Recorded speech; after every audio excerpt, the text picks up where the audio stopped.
Hello everyone, welcome back to GDC pharma jobs. Myself Pratyush और आप उस channel पर हैं जहां आपको फार्मा रिगार्डिंग सारे प्रकार के जॉब अपडेट, नोटिफिकेशन अपडेट और वैकेंसी अपडेट्स देखने को मिलते हैं। साथ ही साथ यहां पर किसी भी एग्ज़ाम में प्रिपरेशन के लिए जिस भी तरीके का स्टडी मटेरियल चाहिए वो सारी चीज़ें आपको हमारे जीडीसी क्लासेस ऐप में मिल सकते हैं। आप नीचे दिए हुए डिस्क्रिप्शन बॉक्स से इस ऐप को डाउनलोड कर सकते हैं और ऐसे बहुत सारे स्टडी मटेरियल्स हैं जो आप यहां पर एक्सेस कर सकते हैं। चलिए, आज का ये वीडियो आप सभी के लिए बहुत ज़्यादा हेल्पफुल रहने जा रहा है। आज हम बात करेंगे ITBP। जी हाँ, यहाँ मतलब ऐसा जॉब है, एक ऐसा सेंट्रल गवर्नमेंट का जॉब है जहाँ ऑल ओवर इंडिया के सभी कैंडिडेट्स अप्लाई कर सकते हैं। ठीक है, ऑल ओवर इंडिया आप किसी भी स्टेट से बिलोंग कर सकते हैं, आप यहाँ पर अप्लाई करने के लिए एलिजिबल हैं। ITBP से पोस्ट आया हुआ है, सब इंस्पेक्टर फार्मासिस्ट का पोस्ट है। देखते हैं क्या कुछ नोटिफिकेशन रहने जा रहा है। ऑफिशियली चलेंगे, आपको सिंपल गूगल में सर्च करना है ITBP, इसके ऑफिशियल वेबसाइट पर आपको पहुंचना है। नीचे यहाँ पर आप देखेंगे ITBP रिक्रूटमेंट, आपको रिक्रूटमेंट सेक्शन पर क्लिक करना है, इस वेबसाइट पर पहुंच जाएंगे और यहाँ पर आपको नीचे स्क्रॉल होते हुए देखने को मिल जाएगा advertisement for the post of sub inspector, assistant sub inspector, pharmacist, head constable. ठीक है, इस पर क्लिक करेंगे, नोटिफिकेशन PDF पर ऑटोमेटिकली पहुंच जाओगे और वहां से डाउनलोड करने के बाद एक एक चीज़ यहाँ पर आपको डिटेल तरीके से देखना है। देखो, पहले बता देना चाह रहा हूँ, इसका सिलेक्शन प्रोसीजर थोड़ा सा लंबा चौड़ा है। देखते हैं डिटेल में क्या कुछ होगा। पहले PT होना है, उसके बाद फिजिकल टेस्ट होगा, फिर आपका रिटन टेस्ट होगा, उसके बाद प्रैक्टिकल होगा, फिर मेडिकल टेस्ट होना है, डॉक्यूमेंट वेरिफिकेशन, ऐसी बहुत सी चीज़ें हैं यहाँ पर। अब देखिए, आर्मी वाली पोस्ट है, डिफेंस वाली पोस्ट है, तो ये सारी चीज़ें तो मैंडेटरी होती ही हैं। ठीक है, चलिए यहाँ पर देख लेंगे। थोड़ा सा इनका PDF ही थोड़ा सा ब्लर है, लेकिन मैं आपको ये बता देना चाहता हूँ, ये एप्लीकेशन 29 जून से स्टार्ट हो गया है। लास्ट डेट ऑफ एप्लीकेशन रहेगा इसका 28 जुलाई 2024। इसके पहले आपको यहाँ पर अप्लाई करने का ज़रूरत है, ध्यान रखेंगे। यहाँ पर हम अपन डिटेल बात करते हैं। असिस्टेंट सब इंस्पेक्टर फार्मासिस्ट, तो कुल मिलाकर यहाँ पर 5 पोस्ट आई हुई हैं। इन 5 पोस्ट में किस तरीके से है, अनरिजर्व की बात करते हैं तो 3 पोस्ट हैं, ST में 1 पोस्ट, EWS में 1 पोस्ट, तो कुल मिलाकर यहाँ पर 5 पोस्ट आपको देखने को मिल जाएगा। नीचे बढ़ जाते हैं तो यहाँ पर देख सकते हैं, अगर मैं इनके पे लेवल की बात करता हूँ, सैलरी की बात करता हूँ, तो पे लेवल 5 रहने जा रहा है। 29,200 टू 92,300 रुपीज़ पर मंथ की सैलरी ये आपको मिल सकती है यहाँ पर। और बहुत सारे अलाउंस हैं, फूड अलाउंस और ऐसी बहुत सी चीज़ें यहाँ पर आपको देखने को मिल जाएंगी। एलिजिबिलिटी क्राइटेरिया की बात करते हैं तो यहाँ पर फार्मासिस्ट वाले सेक्शन में जाकर देख लेंगे। मैक्सिमम एज लिमिट आपका 28 होना चाहिए और डेट ऑफ बर्थ किसके बीच, 29 जुलाई 1996 29 जुलाई 1996 टू 28 जुलाई 2004 के बीच में ही आपका डेट ऑफ बर्थ रहना चाहिए, तभी आप यहाँ पर एलिजिबल होते हैं। और बात करते हैं क्वालिफिकेशन की, तो आपका 10+2 होना चाहिए। ठीक है, फिजिक्स, केमिस्ट्री, बायोलॉजी के साथ, और उसके साथ साथ आपका डिप्लोमा इन फार्मेसी। जी हाँ, D फॉर्म B फॉर्म दोनों ही कैंडिडेट्स यहाँ पर अप्लाई करने के लिए एलिजिबल बन रहे हैं। और आपका एक्टिव रजिस्ट्रेशन होना चाहिए, तभी जाकर एलिजिबल बनते हो। वो तो सबके साथ पॉसिबल होना ही है, विदाउट रजिस्ट्रेशन आप अप्लाई कर ही नहीं सकते। यहाँ पर एज रिलैक्सेशन के लिए आप इस टेबल को देख सकते हो, अच्छे तरीके से एक बार जरूर से रीड आउट कर लेना। एक्स सर्विसमैन, ये सारी चीज़ें अपन अभी स्किप करते हैं। अच्छा, बात करते हैं फिजिकल स्टैंडर्ड टेस्ट जो PST होने वाला है, उसके लिए क्या एलिजिबिलिटी आपका यहाँ पर रहेगा। तो देखिएगा, सब इंस्पेक्टर स्टाफ नर्स और असिस्टेंट सब इंस्पेक्टर फार्मासिस्ट के लिए बात करते हैं।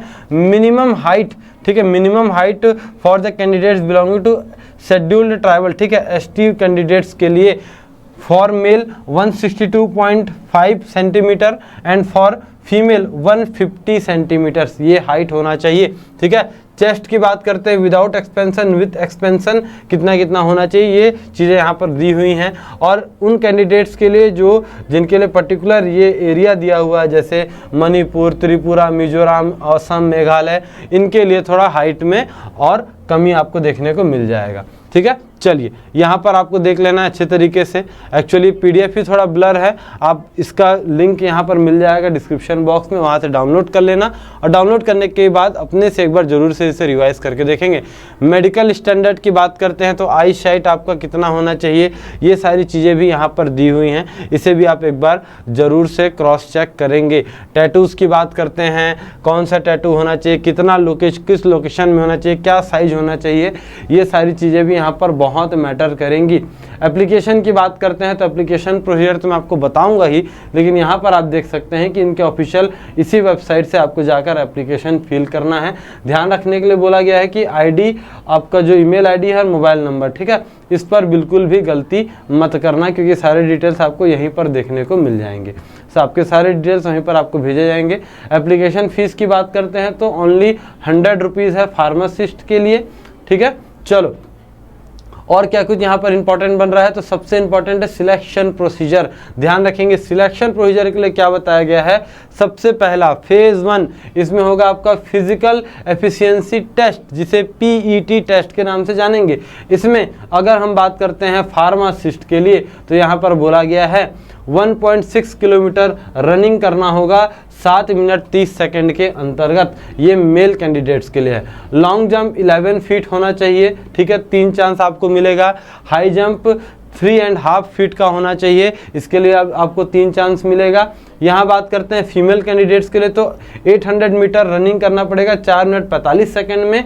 लॉन्ग जंप 9 फीट और 3 बार चांस दिया जाएगा। हाई जंप 3 फीट और 3 बार यहाँ पर आपको भी चांस दिया जाएगा, ठीक है। इसके बाद आगे बढ़ते हैं फिजिकल स्टैंडर्ड टेस्ट, ठीक है। फिजिकल स्टैंडर्ड टेस्ट में वही आपके सारे आई साइट को चेक किया जाएगा, वेट चेक किया जाएगा, हाइट चेक किया जाएगा। और इसके बाद आते हैं फेज़ 2 में, जिसमें रिटन एग्जामिनेशन की बात करते हैं। तो रिटन एग्जामिनेशन में क्या बताया गया है, यहाँ पर आपका 100 मार्क्स का पेपर होगा, 2 घंटे का आपको समय दिया जाएगा। 100 मार्क्स का पेपर 2 घंटे का समय दिया जाएगा। और इसमें इन्होंने सिलेबस बताया है, ध्यान रखेंगे सिलेबस में जनरल इंटेलिजेंस एंड रीजनिंग, यहाँ से नंबर ऑफ क्वेश्चन 10 रहेंगे और 10 मार्क का, मतलब एक क्वेश्चन सही करोगे तो 1 मार्क्स आपको मिलने जाएगा। जनरल अवेयरनेस यहाँ से भी सेम 10 क्वेश्चन 10 मार्क्स के। न्यूमेरिकल एप्टीट्यूड यहाँ पर भी 10 क्वेश्चन 10 मार्क्स। और इंग्लिश हिंदी कंपैरिजन यहाँ पर भी 10 क्वेश्चन 10 मार्क्स। मेन जो आपका कोर रहने जा रहा है 60 क्वेश्चन 60 मार्क्स के लिए, ये आपका फार्मेसी फील्ड से रहेगा, ठीक है। फार्मेसी फील्ड से रहेगा आपके 60 मार्क्स का पेपर। अब देखते हैं फार्मेसी फील्ड में आपको पढ़ना क्या क्या है, यहाँ पर क्या क्या आपका सिलेबस है। तो यहाँ पर सिलेबस इन्होंने मेंशन किया है, ये ज़रा ध्यान से देखेंगे। Pharmacology and toxicology, pharmaceutics, pharmacognosy, pharmaceutical chemistry, biochemistry and clinical pathology, health education and community pharmacy, human anatomy physiology, pharmaceutical jurisprudence, drug store and business management and hospital and clinical pharmacy. मतलब कुल मिलाकर D pharm का syllabus follow हो रहा है, ठीक है। D pharm का सिलेबस यहाँ पर फॉलो हो रहा है, ये देख लेंगे। चलिए ये क्लियर हो गया, आपको सिलेबस तो क्लियर हो ही जाना चाहिए, इजी सा है। अब यहाँ पर बात करते हैं और क्या कुछ आ रहा है। तो आपको यहाँ पर परसेंटेज कितना लाना चाहिए ताकि आप क्वालिफाई कर जाओ। EWS या अनरिजर्व्ड की बात करते हैं तो 35% आना चाहिए, मतलब 100 में 35 नंबर आपका आना चाहिए क्वालिफाई करने के लिए। ST SC OBC NCL की बात करते हैं तो 33% आपका या 33 नंबर आपका आना चाहिए, ठीक है। चलिए जस्ट उसका just half, there will be no any negative marking. ये एक अच्छी बात है कि वहाँ पर नेगेटिव मार्किंग आपके साथ बिल्कुल नहीं होगा, ये एक अच्छी बात है, ठीक है। फेज 3 की बात करते हैं, verification of original document and practical examination. अभी तक एग्जाम खत्म नहीं हुआ है, अभी आपका डॉक्यूमेंट वेरिफिकेशन होगा, फिर प्रैक्टिकल एग्जामिनेशन होगा। तो डॉक्यूमेंट आपका सारे डॉक्यूमेंट्स यहाँ पर बताए गए हैं, एजुकेशनल सर्टिफिकेट्स, प्रोफेशनल सर्टिफिकेट्स आ रहे हैं, एक्सपीरियंस सर्टिफिकेट, 10+2 10th का भी है, 12th का भी है, ST SC OBC जिस कैटेगरी से बिलोंग कर रहे हैं आपका कैटेगरी का सर्टिफिकेट, ठीक है, कास्ट सर्टिफिकेट, ये सारी चीज़ें आपके साथ होनी चाहिए, ठीक है। आगे बढ़ते हैं, अब यहाँ पर क्या आ रहा है नीचे देखते हैं, प्रैक्टिकल एग्जामिनेशन। चलिए प्रैक्टिकल एग्जामिनेशन आपका होगा 100 मार्क्स का, प्रैक्टिकल एग्जामिनेशन भी 100 मार्क्स का, और आपका थ्योरी एग्जाम ये जो होगा MCQ वाला एग्जाम वो भी आपके 100 मार्क्स के होंगे। प्रैक्टिकल एग्जाम में क्या बोला गया, viva voice 14 marks, instrument identification 30 marks, and यहाँ पर आएगा आपका प्रोसीजर की बात करते हैं तो यहाँ पर भी आपको 30 मार्क्स देखने को मिलेंगे और इसे क्वालिफाई करने के लिए आपको 50% लाने का ज़रूरत है, मतलब 50 नंबर लाओगे तो हो जाएगा। ठीक है, इसके बाद एक मेरिट लिस्ट यहाँ पर बताया जाएगा, मेरिट लिस्ट के बेसिस पर आपका सिलेक्शन होगा। इसके बाद डिटेल्ड मेडिकल एग्जामिनेशन भी होना है, डिटेल्ड मेडिकल एग्जामिनेशन, उसके बाद रिव्यू मेडिकल एग्जामिनेशन होगा। ठीक है, तब जाकर आपका सिलेक्शन हो पाएगा। देखिए कितना फेज़ है, इतने सारे फेज़ से जब गुजरेंगे तब जाकर आपको ये पोस्ट मिल पाएगा। अच्छी बात यह है कि यहाँ पर नेगेटिव मार्किंग नहीं है, अच्छी बात यह है कि यहाँ पर डी फॉर्म के कैंडिडेट्स अप्लाई कर सकते हैं और अच्छी बात यह है कि यहाँ पर किसी भी तरीके का एक्सपीरियंस नहीं मांगा गया है, तो ऑल ओवर इंडिया के सभी कैंडिडेट्स यहाँ पर अप्लाई करने के लिए एलिजिबल हैं। ठीक है, नीचे दिए डिस्क्रिप्शन बॉक्स से इस PDF को डाउनलोड कर लेना, क्योंकि इसका क्वालिटी इतना अच्छा नहीं है कि ये डिजिटल बोर्ड में भी प्रॉपर तरीके से आपको शो हो पाए। ठीक है, चलिए ऑल द बेस्ट आप सभी को इस एग्ज़ाम के लिए। ध्यान रखेंगे समय का, और जिस तरीके का यहाँ पर अभी क्वेश्चन आपको ये सिलेबस देखने को मिला है, इन सभी सिलेबस के MCQs आपको प्रैक्टिस करना है। तो इसके लिए आप सिंपली GDC ई-ट्यूटर यूट्यूब चैनल पर पहुंच सकते हैं, वहां पर श्योर शॉर्ट MCQ सीरीज अभी करंटली चल रहा है, वहां से आपको रेगुलर बेसिस पर क्वेश्चंस मिल जाएंगे। आप उस टेस्ट से जाकर ज्वाइन हो सकते हैं और अच्छे तरीके से अपना प्रिपरेशन कर सकते हैं। ओके, ऑल द बेस्ट आप सभी को। मिलते हैं आप सभी से एक नए वीडियो में एक नए इंपॉर्टेंट इन्फॉर्मेशन के साथ। Thank you all.